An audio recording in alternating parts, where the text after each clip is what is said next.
मी श्रीराम वामनराव गांजाळे प्रभाग 16 मध्ये या ठिकाणी स्थानिक रहिवासी आहे एस कॉर्नरचा। तर एस कॉर्नर मध्ये आज आमचे संजय भाऊ त्यांची सुनबाई प्राचीताई थोरात आणि आमची स्नेहलताई चासकर या दोघींचं उमेदवारी या ठिकाणी डिक्लेअर झालेली आहे। प्राचीताई कशासाठी उभे आहेत? प्राचीताई नगराध्यक्ष पदासाठी मनसर आणि स्नेहलताई प्रभाग 16 मध्ये नगरसेविका म्हणून उभी आहे। तर इथली जी परिस्थिती असे संपूर्ण एस कॉर्नर परिसर तसा पाहिला तर संजय भाऊच्या कामाच्या माध्यमातून त्यांच्या पाठीशी भरपूर प्रमाणात दिसतोय। रस्त्याची कामं असतील, आमचा मला वाटतं साकव पूल आहे, आज जवळजवळ 35-31 लाखाचा पूल त्यांच्या माध्यमातून त्या ठिकाणी तयार होत झालाय आणि हजारो लोक त्या पुलावरून जाण्याचं काम करतात।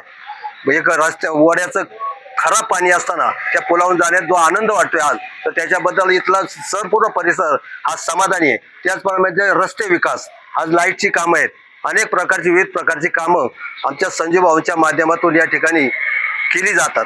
तर त्यांच्या सुनबाई या ठिकाणी नगराध्यक्ष पदासाठी उभे आहेत। एक अतिशय आनंदाची बाब आमच्यासाठी, या सर्व परिवारासाठी, एस कॉर्नरसाठी आहे। आणि स्नेहलताई चासकर या नगर सेविका म्हणून या ठिकाणी उभे आहेत। तर सर्वांनी त्यांच्या पाठीशी उभं राहून त्यांना भरघोस मताने विजयी करावी असं मी आपल्या सर्वांच्या वतीने या ठिकाणी विनंती करतो। या ठिकाणचे एस कॉर्नरचे जे नागरिक आहेत ते नगराध्यक्ष पदासाठी प्राचीताई यांच्या पाठीमागे उभे राहणार का? हो, हा असा आता सध्या सर्वांचा कल तो आहेच आणि राहणारच आहेत अशी या ठिकाणी मला ग्वाही देतो। नाव सांगा तुमचं? अलका वसंत गांजाळे। कुठे राहता? एस कॉर्नरला राहते। संजीवनी भरपूर कामं केलेली आहे। प्राचीताई नगराध्यक्षासाठी उभे राहतात, तर आम्ही त्यांच्या पाठीमागे ठामपणे एस कॉर्नर उभा आहे महिला मंडळ, आणि त्यांना आम्ही प्रचंड बहुमताने विजय करणार आणि पाठिंबा देणार। आणि नगरसेवक पदासाठी या ठिकाणी कोण उमेदवार आहे? नगरसेवक उमेदवार स्नेहल चासकर।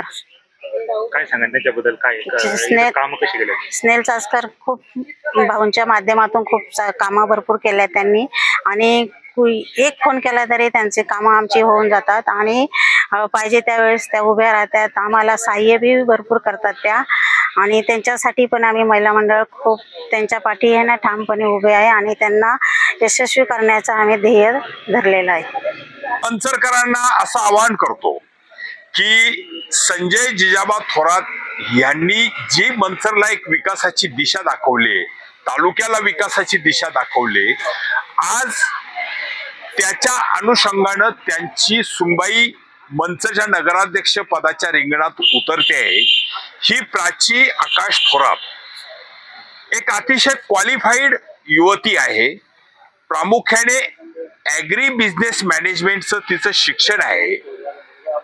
व्यवस्थापन कसं करायचं त्याचप्रमाणे ॲग्रिकल्चरचं देखील बरंच ज्ञान त्या युवतीकडे आहे। या दृष्टिकोनातून सर्व जणांनी एक थोडस जागृत होऊन या गावाच्या विकासाला एखादी क्वालिफाईड मुलगीच दिशा देऊ शकते असा विचार करून प्राचीला प्रचंड बहुमतानं लोकांनी निवडून द्यावं। प्रत्येकाने आजपर्यंत आपण राजकीय पक्ष, राजकीय विचार हा बघत आलेलो आहोत, परंतु इथून पुढं म्हणजे अनेक लोकांनी सांगितलंय की पंचायत राज आणि ग्रामव्यवस्थापन मध्ये माणसानं व्यक्तिनिष्ठा जोपासावी। जी व्यक्ती विकासाला पूरक आहे त्या व्यक्तीला एक तिचं छोट्याशा पदातून एक मोठं नेतृत्व तयार करायची भूमिका प्रत्येकाने घ्यावी आणि प्राचीला चांगल्या मतांनी विजयी करावं हे मी सर्व मंचरकरांना अतिशय कळकळीचं आणि नम्रतेचं आवाहन करतो।